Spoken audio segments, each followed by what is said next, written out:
Okay, this is just a really quick video talking about the cam sensor and how to adjust the cam sensor. Cam sensor is basically when the print head goes up and down to print on the disc, there's a sensor that senses when the print head is in the top position. So to check that, first thing we're going to do is remove the top cover. I've already removed the ribbon from here, and there's also a metal plate that's normally right here. There's 4 screws, 1, 2, and 3, 4 that hold this metal plate in. So you have to remove that top plate. Once we get that plate off, we're going to see inside here. Let's see if I find something to point with. Right here, there's a sensor.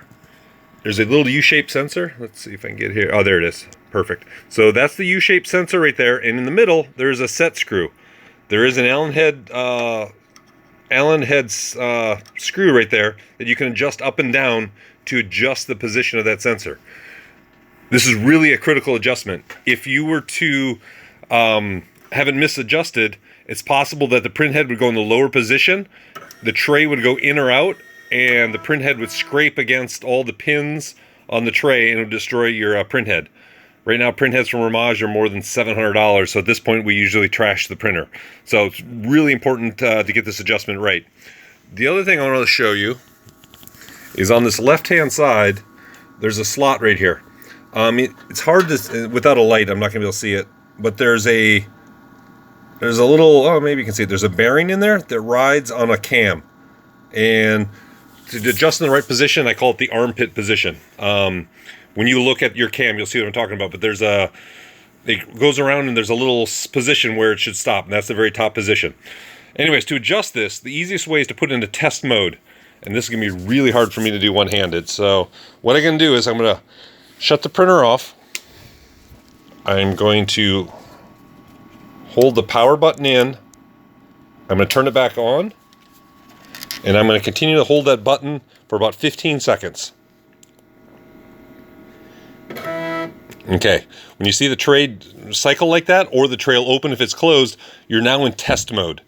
Now, for now we're in test mode, what we can do is use this button here. We can do different print patterns and different things. For this particular test, all we want to do is we want to cycle the head up and down once. So every time I press this button once and hold it in, there we go. So I'm going to show you again here from this angle.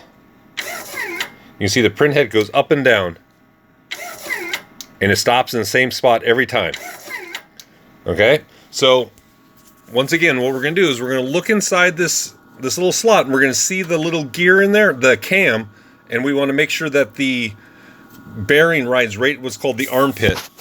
If you hit this button and your motor just keeps going around and around and around, it means this sensor is not coming up high enough and to trigger the sensor, or sometimes that sensor gets dirty. Just got to blow it off with some compressed air, get a Q-tip with some alcohol on there, and clean it up.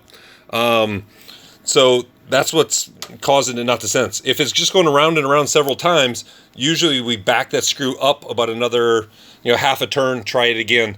If it continues to go around and around, sometimes I'll just put a piece of paper in there, like a Post-it, and see if I can trigger the sensor to stop. Make sure the tray never moves in and out when you do this. So,